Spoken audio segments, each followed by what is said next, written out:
우리 오늘은 사도행전 시작하는데요. 먼저 누가복음 마지막 장 24장을 보도록 합니다. 누가복음 24장.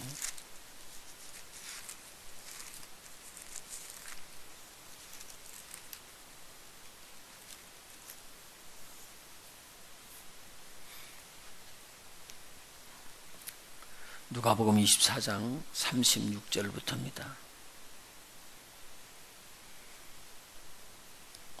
예수님께서 죽으신 다음에 부활하시고 나서 제자들에게 아직 나타나기 전인데 이제 이 제자들 중에 두 제자가 엠마오로 내려가고 있었습니다. 거기에 우리 주님이 나타나셔서 이 제자들을 만나 주시고 이 제자들이 그 길로 다시 엠마오로부터 예루살렘으로 돌아와 가지고 열한 사도하고 또 함께 있는 자들에게 예수님께서 살아나신 걸 봤다. 그렇게 이야기를 합니다. 바로 이 말 할 때에 36절입니다. 교독에서 마지막 절까지 읽겠습니다. 이 말 할 때에 예수께서 친히 그 가운데 서서 가라사대 너희에게 평강이 있을지어다 하시니 저희가 놀라고 무서워하여 그 보는 것을 영으로 생각하는지라. 예수께서 가라사대 어찌하여 두려워하며 어찌하여 마음에 의심이 일어나느냐. 내 손과 발을 보고 나는 줄 알라. 또 나를 만져보라. 영은 살과 뼈가 없으되 너희 보는 바와 같이 나는 있느니라. 이 말씀을 하시고 손과 발을 보이시나 저희가 너무 기쁨으로 오히려 믿지 못하고 기이 여길 때에 이르시되 여기에 무슨 먹을 것이 있느냐 하시니 이에 구운 생선 한 토막을 들이심에 받으사 그 앞에서 잡수시더라. 또 이르시되 내가 너희와 함께 있을 때에 너희에게 말한 바 곧 모세의 율법과 선지자의 글과 시편에 나를 가리켜 기록한 모든 것이 이루어져야 하리라 한 말이 이것이라 하시고 이에 저희 마음을 열어 성경을 깨닫게 하시고 또 이르시되 이같이 그리스도가 고난을 받고 제3일에 죽은 자 가운데서 살아날 것과 또 그의 이름으로 죄 사함을 얻게 하는 회개가 예루살렘으로부터 시작하여 모든 족속에게 전파될 것이 기록되었으니 너희는 이 모든 일이 증인이라. 볼지어다 내가 내 아버지 약속하신 것을 너희에게 보내리니 너희는 위로부터 능력이 입힐 때까지 이 성령이 가라 하시니라. 예수께서 저희를 데리시고 베다니 앞까지 나가사 손을 들어 저희에게 축복하시더니 축복하실 때에 저희를 떠나 하늘로 올리우시니 저희가 그에게 경배하고 큰 기쁨으로 예루살렘에 돌아가 늘 성전에 있어 하나님을 찬송하니라. 아멘. 사도행전 1장 1절서부터 5절까지요.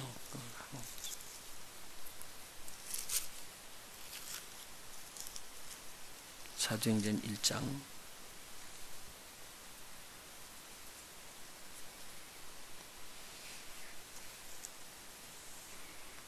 이 사도행전 1장은 누가복음의 후속편이라고 보면 되겠습니다.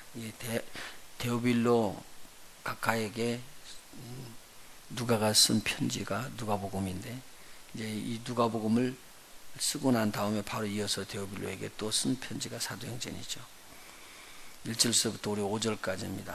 천천히 같이 봉독할까요? 데오빌로여 내가 먼저 쓴 글에는 무릇 예수의 행하시며 가르치기를 시작하심부터 그의 택하신 사도들에게 성령으로 명하시고 충천하신 날까지의 일을 기록하였노라.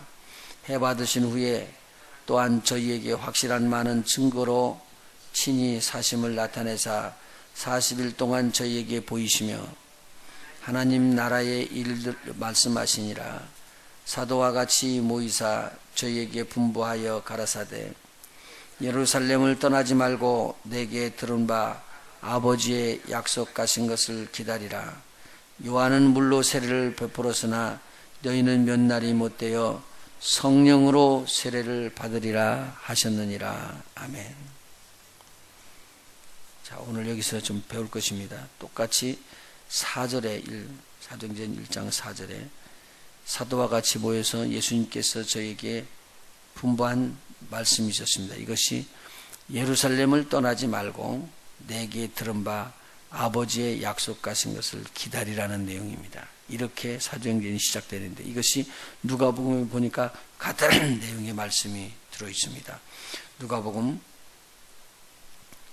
마지막 장 24장 49절에 보니까 볼지어다 내가 아버지의 약속하신 것을 너희에게 보내리니 예수님께서 보내신다고 그랬습니다. 너희는 위로부터 능력을 입힐 때까지 이 성에 유하라 하시니라. 말이 조금 바꿔진 것 뿐이지 같은 내용이거든요. 이 성에 머무르 예루살렘을 떠나지 말고 라는 말이나 4절이나 여기 있는 말이 이 성에 유하라 라는 말이 같은 말이고요. 위로부터 능력을 입힐 때까지 라는 말은 성령의 기름 부음이기 때문에 8절에 사도행전 1장 8절에 나오는 말씀과 같다고 봅니다. 자, 오늘 여기서 좀 우리가 배워야 될 겁니다. 하나님께서 우리에게 부어주시겠다는 아버지의 약속하신 것, 이것을 지금 제자들에게 예수님께서 이야기해 주시고 이 내용이 이제 이루어지는 것이 사도행전 1장입니다. 자, 거기 가기 전에 누가복음을 한번 다시 돌아가 볼까요?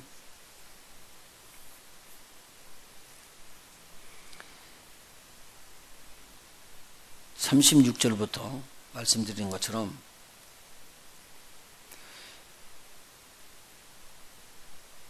예수님께서 부활하신 것 자체를 지금 잘 믿지 못하는 제자들에게 나타나 보이셔서 저들에게 부활하신 상태를 지금 보여주시는 것입니다. 사도행전 1장에 보면은 40일 동안 제자들에게 부활하시고 난 다음에 친히 나타나셔서 사심을 계속적으로 증거했다고 그렇게 말씀을 하십니다. 그리고 하나님의 나라의 일들을 말씀하시고요. 그러니까 오늘 여기에서 지금 36절 누가복음에 나오는 그 36절부터 나오는 말들이 지금 예수님께서 그 부활하신 다음에 나타내 보이는 거예요. 엠마오에 갔던 제자들에게도 나타나 보이고 여기서도 역시 제자들에게 나타나 보이는 것입니다. 예수님께서 턱 제자들이 있는 그곳에 나타나서 너에게 평강이 있을지어다 이 이야기를 하니까 제자들이 기가 막히게 놀래가지고 37절을 보니까 저희가 놀라고 무서워하여 그 보는 것을 영으로 생각한지라. 왜 무서워했냐면요, 지금 이게 지금 어떤 장면이 벌어진 것이죠? 예수님께서는 돌아가셨으니까 다시는 살아날 것이라고 이 사람들이 믿지 않고 있었다는 말이잖아요. 그런데 예수님께서 그 다락방에 있는 제자들 앞에 턱 나타났네요. 이제 제자들이 이렇게 바라보는 순간에 깜짝 놀랐어요. 이거 웬일이지? 틀림없이 누군 줄은 알았을까요? 예수님 줄은 알았어요. 그런데 예수님은 예수님인데 그러면 좋다고 쫓아갈 텐데 예수님이 여기 계신다는 말은 뭐가 와 있다는 말이에요? 예수님의 영이 왔대. 이게 예수님 영이 왔다 그러면 지금 눈으로 보니까 보여요, 안 보여요? 보여요, 형체로. 그러니까 이분들이 지금 영이라고 생각하면은 예수님의 천사를 말하겠어요? 예수님 자체가 죽었다가 살아나는 그 유령을 말하겠어요? 무슨 말인지. 예수님이 유령으로 볼까요? 쉽게 말하면 귀신이요. 그러니까 성경에 나오는 말씀 중에서 제자들이 막 풍랑이 일어나는 바다, 우리 주님이 오실 때 유령이다 그러잖아요. 그때도 유령이라고 그러는 말은 뭐냐면 저것은 사람이 아니다. 사람은 저렇게 할 수가 없다. 영이다 그 말이거든요. 근데 와가지고 이야기를 하니까 예수님이시네. 그래서 예수님 말씀하신 걸 보는 거예요. 근데 여기서도 역시 나타나니까 깜짝 놀란 거죠. 영이다. 그 말은 뭐예요? 귀신이다 그 말이죠. 죽은 거에 살아났다. 그런 뜻이에요. 그런데 이제 예수님께서 이야기하는 거예요. 예수께서 너희들 왜 무서워하고 두려워하느냐? 그리고 어찌 마음에 의심이 그렇게 일어나느냐? 내 손과 발을 보고 나인 줄 알라. 그 사람들이 뭐로 봤다고요? 귀신으로 보고 있었는데 귀신이 아니고 나는 누구다? 부활하는 몸을 갖고 있는 바로 너희의 선생, 너희의 주 예수다라는 것을 보여주면서 내 손과 발을 보라, 만져보라. 영은 뭐가 없다고요? 살과 뼈가 없다. 그런데 너희 보는 바와 같이 나는 있느니라. 여기서 완전히 구분되어 있습니다. 예수님은 부활의 몸을 입었고요. 지금 이 제자들은 예수님을 뭐로 본 거예요? 뼈와 살이 없는 영으로, 유령으로 본 거예요. 유령으로 본 거예요. 예수님께서 이걸 바꿔주는 것이 나는 유령이 아니고 뭐다? 부활한 몸을 입은 나는 예수다. 그리고는 저희들에게 보여주셨습니다. 그리고는 40절에 보니까 이 말씀을 하시고 손과 발을 보이시나 저희가 너무 기쁨으로 오히려 믿지 못하고 기이 여길 때에 예수님께서 여기 무슨 먹을 것이 없느냐 그렇게 이야기를 해주니까 제자들이 이제 구운 생선 한 토막을 예수님께 드렸습니다. 그런데 예수님께서 이것을 받아서 잡수셔요 거기서. 그러니까 부활의 몸은 뭐 하기도 하더라? 먹기도 하더라 라는 말입니다. 그러니까 뼈와 살도 있고 먹기도 하는데 이런 몸으로 제자들이 보는 앞에서 어디로 올라가셨다고요? 하늘로 올라가셨습니다. 그리고는 이 땅에 오실 때 그런 몸으로 다시 오시겠다는 언약의 약속입니다. 그 예수님께서 어디까지 계시느냐? 하나님 아버지 보좌에 앉으신 다음에 우리들을 향해서 하나님 아버지께서 약속하신 무엇을 부어주신다고요? 보혜사 성령을 보내주시겠다고 말하는 내용이죠. 그러면 예수님은 어디 계시느냐? 하늘이잖아요. 그래서 예수님이 보면은 축복하시면서 하늘로 올라가셨습니다. 그리고 제자들은 큰 기쁨을 가지고 예루살렘으로 돌아와서 늘 성전에 모여서 이제 찬송하고 기도하고 그렇게 하나님을 중심으로 가는데 한 가지 해야 될 일이 있었습니다. 그 일이 뭐냐면 우리가 본 바와 같이 부활의 예수님이 살아계시다는 걸 우리가 증거해야 되지 않겠느냐. 그것이 사도행전 1장에 나오는 것입니다. 우리가 여기서 기억할 것은요. 예수님께서는 부활하셨습니다. 유령이 아니고 귀신이 아니고 사람의 영으로 온 게 아니라 뭘로 오셨다고요? 부활의 몸을 가지고 제자들에게 보여줬습니다. 그 말은 뭐냐면 너희들도 나와 같이 될 것이다 라는 내용입니다. 그래서 제자들이 이때부터 담대해진 거예요. 우리도 죽어도 우리는 예수님의 몸처럼 뼈와 살이 있고 그리고 하늘로 올림받는 부활의 몸, 영화의 몸, 글로리파이드 된 이 바디를 갖게 되는구나. 여기에 들어가니까 이분들이 아주 충격받는 메시지를 받은 거예요. 오늘 우리가 기억할 내용 중에 하나는 뭐냐면 이 부활의 예수님께서 부활의 예수님을 담기 위해서 우리에게 부어주시는 하나님의 성령이 바로 아버지 약속하신 성령입니다. 우리 한번 또 성경 한번 찾아보십시다. 로마서 8장 보시죠.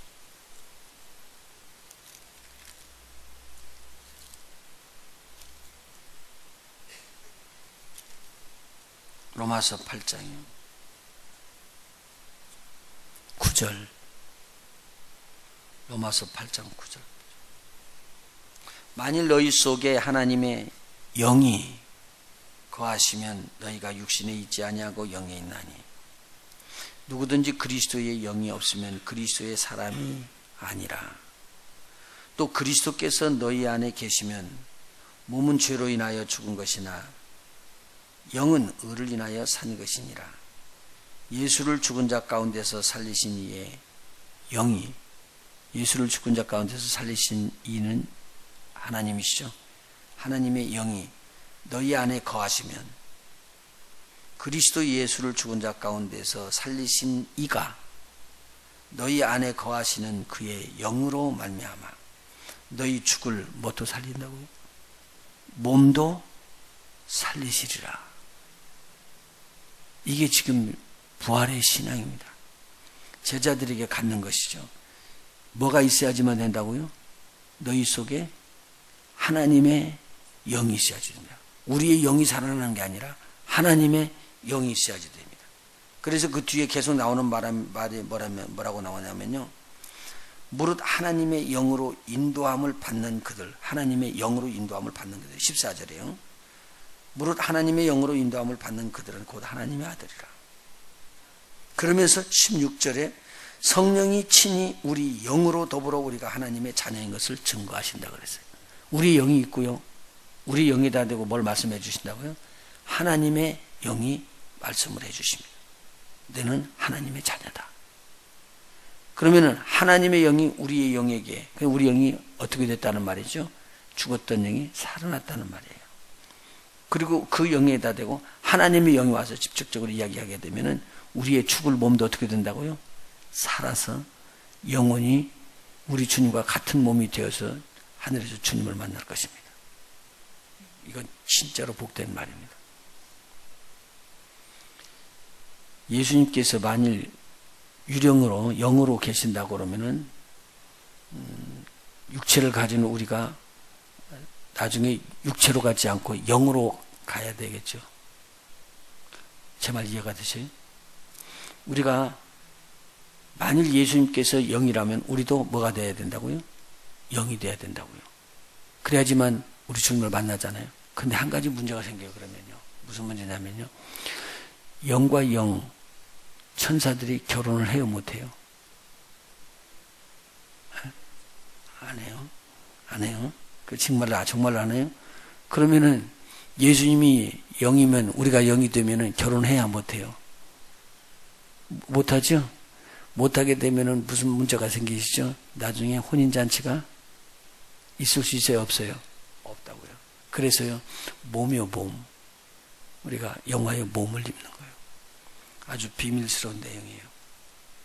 자, 그 다음에 우리가 또 한 가지 살펴볼 것은 위로부터 아버지의 약속하신 것을 내가 너에게 보낸다고 누가복음 49절, 마지막 장 49절에 그렇게 되죠. 볼지어다 내가 내 아버지의 약속하신 것을 너희에게 보내리니. 내 아버지의 약속하신 것을 너희에게 보낸다고 약속했습니다. 누가 보내신다고요? 여기서는 예수님께서 보내신다고 약속을 했습니다. 너희는 위로부터 능력을 입힐 때까지 이 성에 유하라. 그리고 저기에게 이야기하면서는 성령이 부어지면 능력이 임한다고 이야기했습니다. 이것이 약속입니다. 오늘 약속을 꼭 붙잡으시기 바랍니다. 아버지의 약속이 우리에게 이루어지면 뭐라고요? 성령 받는다는 아버지의 약속이 이루어지면 그때 그 성령은 누가 보내주신다고요? 하나님 아버지로부터 나오시는 진리의 영을 예수님께서 받아서 저들에게 보내주신다는 얘기입니다. 그렇게 되면은 성령이 임함과 동시에 능력이 위로부터 입힌다는 거죠. 그런데 오늘 우리에게 성령 충만이라는 건 굉장히 중요하고요. 성령의 약속을 우리가 받는다는 것은요, 하나님의 사역이 새롭게 펼쳐지는 거예요. 옛날 사람하고 다른 사람이 되어버립니다. 그러니까 성령의 큰 하나님의 능력이 우리 속에 임하는 것을 우리는 큰지 적은지도 모르죠. 사실요. 하나님 우리에게 임했다는 내용이거든요. 엄청난 말씀입니다. 이 하나님의 축복이 우리에게 임해야 되겠죠. 자, 그러면은 내 아버지의 약속하신 것이 무엇이냐는 거예요. 어디에서 약속이 돼 있냐는 거예요. 지금 어디에서 약속이 돼 있어요? 요한복음에 나오죠. 요한복음 14장 한번 보시죠.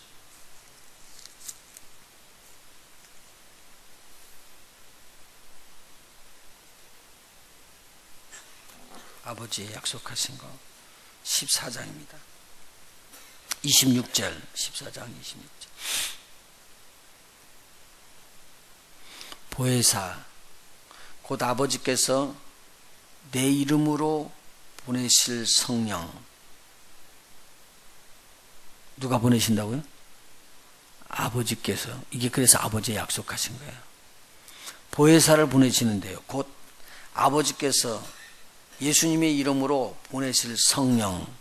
그가 너희에게 모든 것을 가르치고 내가 너희에게 말한 모든 것을 생각나게 하시리라. 보혜사가 오신다고 그랬죠. 자, 14장 16절도 같은 말입니다. 내가 아버지께 구하겠으니 그가 또 다른 보혜사를 너희에게 주사. 그가는 누구예요? 하나님 아버지죠. 아버지께서 보혜사를 너희에게 주사 영원토록 너희와 함께 있게 하시리니. 그래서 우리 속에 들어온 하나님의 성령으로 우리에게 들어오셨던 그 보혜사는 다시 떠나가지 않고 우리하고 함께 거하게 될 것이다 라는 말입니다. 이게 아버지의 약속하신 내용입니다. 이 약속한 것이 어떻게 할 때 부어진다고요? 예루살렘을 떠나지 말고 라고 말하고 있습니다. 그리고는 성령을 받은 다음에 우리 하나님께서 주신 그 은혜대로 나가서 복음을 증거하도록 땅끝까지 복음의 일꾼이 되는 것을 오늘 기록하고 있습니다. 그래서 사도행전 우리 1장 4절에 보면은 예루살렘을 떠나지 말고 내게 들은 바 아버지의 약속하신 것을 기다리라. 그런데 오늘 아버지의 약속하신 모든 것들은 지금도 계속적으로 예수 그리스도를 믿는 자들에게 이렇게 동일하게 임하고 있습니다. 그래서 진행형이라고 제가 금요일 날 말씀 중에서 이걸 설명해 드렸죠. 굉장히 중요한 날입니다. 오늘은 꼭 하나 붙잡고 갑니다. 아버지의 약속하신 것은 하나님의 약속은 꼭 이루어지더라. 오늘 부르는 찬송이 뭐죠? 주의 약속하신 말씀입니다. 지금 성령 부어주겠다고 약속하신 것이 제자들에게 마지막 약속인데요. 이 약속이 이루어졌습니다. 그리고 그 이후로 수십 년이 지나는데도 계속적으로 부어졌습니다. 그리고 그 성령이 부어진 것은 오늘날에도 동일하게 부어지고 있습니다. 그리고 앞으로도 부어질 것입니다. 그래서 이 아버지의 약속하신 것을 우리가 증거하는 거죠. 그래서 성령 세례는요, 아버지의 약속하신 것입니다.